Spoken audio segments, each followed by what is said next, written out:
Kesalahan keuangan kaum menengah ke bawah. Kaum menengah ke bawah sering ngelakuin kesalahan dalam rancangan keuangannya. Semua materi ini saya kutip dari seorang tokoh keuangan, yaitu Warren Buffett. Karena saya seorang yang dulunya juga sebagai kaum menengah, maka saya merasa sadar dan relate sama penjelasan Warren Buffett ini. Jadi, apa aja kesalahan keuangan kaum menengah ke bawah? Simak terus video kali ini sampai habis. Nomor 1, malas belajar.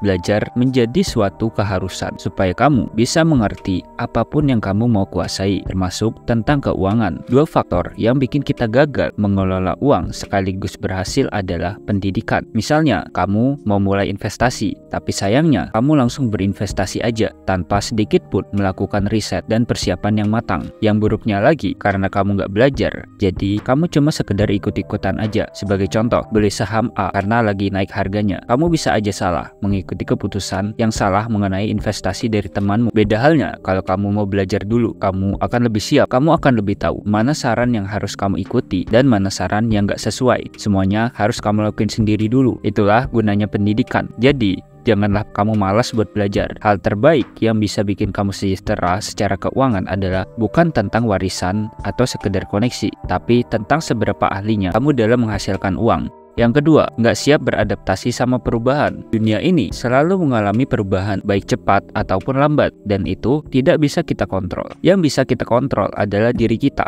Kita harus bisa menghadapi semua perubahan yang ada. Seperti contohnya, keluar dari zona nyaman. Misalnya, dalam 6 bulan ini, kamu harus bisa mengusahakan sedikit lebih banyak dari pendapatan biasamu dalam sebulan, atau melihat peluang bisnis yang menjanjikan, menerima pekerjaan baru yang gajinya lebih besar dari tempat sebelumnya, atau bisa juga mencoba bisnis kecil buat menambah pendapatanmu. Kalau kamu nggak siap beradaptasi, maka kamu kan kerepotan sendiri nantinya. Keluarlah dari zona nyaman sedikit demi sedikit, supaya kamu bisa mendapatkan skill-skill yang bikin kamu lebih matang dalam menghasilkan sesuatu yang bernilai. Kemudian yang ketiga, nggak berani mengambil resiko. Resiko itu kadang bisa bikin kita gagal dan bikin kita untung besar. Nah, syarat mengambil resiko yang terbaik adalah mencoba untuk memperhitungkan apakah ini layak saya ambil atau tidak. Apakah jika terjadi sesuatu yang tidak saya inginkan, apa rencana atau plan B-nya ketika saya mengalami kegagalan. Itu adalah cara kebanyakan orang kaya dalam menghandle resikonya. Ingat, high risk, high income. Low risk, low income. Jadi intinya, ketika kamu mengambil resiko, kamu harus mempersiapkan dirimu untuk menghandle kesalahan yang akan kamu alami. Oke, baiklah.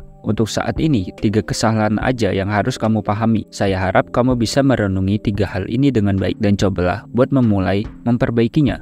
Satu aja dulu dari 3 kesalahan ini. Saya yakin kamu pasti bisa memperbaikinya. Saya percaya kamu yang nonton ini pasti tergerak hatinya karena memang kamu mau berubah menjadi lebih baik. Cukup sekian video kita kali ini. Kalau ada tambahan, kritik atau saran, tulis aja di kolom komentar.